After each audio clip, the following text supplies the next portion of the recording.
नमस्कार, आप सभी का स्वागत है हमारे न्यूज चैनल उज्ज्वल महाराष्ट्र में। आप देख रहे हैं उज्ज्वल महाराष्ट्र ब्रेकिंग न्यूज। आज की सबसे बड़ी खबर देखते रहिए। उज्ज्वल संतोष दादा आभार प्रदर्शन करतात। डॉक्टर बाबासाहेब आंबेडकरांचा विजय असो। डॉक्टर बाबासाहेब आंबेडकरांचा विजय असो। बंधूंनो, आज फार खेदाची गोष्ट आहे।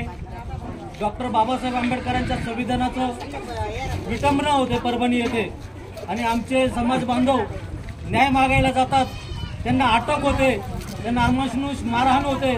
इतकी मारहाण होते की सूर्यवंशी सरकारचा भाऊ त्या मारहाणीमध्ये मारला जातो। ही फार खेदाची गोष्ट आहे। मी या देवेंद्र फडणवीस सरकारचा व मागील शिंदे सरकारचा जाहीर निषेध आपल्या सर्वांच्या वतीने व्यक्त करतो। तो साळवे साहेब, तुम्हाला सांगू इच्छितो, जेव्हा हा प्रकार आम्हाला कळाला, कसारा एक चळवळीचं गाव आहे, या गावाने नामांतराच्या लढ्यामध्ये सुद्धा भाग घेतलेला आहे आणि जेव्हा आम्हाला ही घटना कळाली आपला बांधव सूर्यवंशी बद्दल, तेव्हा आम्ही कसाऱ्यामध्ये जवळजवळ 70 ते 80 शेकडो तरुण घेऊन आम्ही कसारा पोलीस स्टेशनवर मोर्चा काढला व कलेक्टरला निवेदन दिलं की आमच्या समाजाला न्याय मिळाला पाहिजे।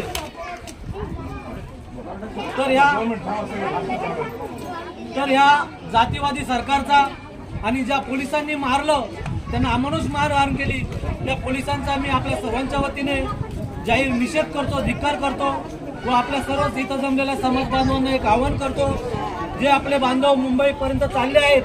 आज त्या आया बहिणी त्यांच्याकडे बघितलं तर माझ्या आई वयाच्या आहेत, 50-60 वर्षाच्या आहेत, त्या इतक्या लांबून चालत आहेत।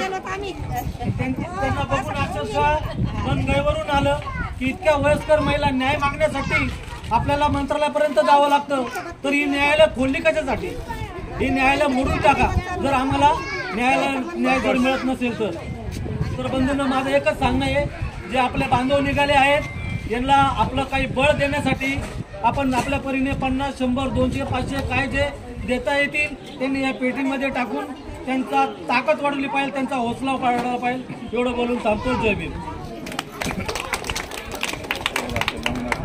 किरण सोनवणे आपले अध्यक्ष आभार मानते।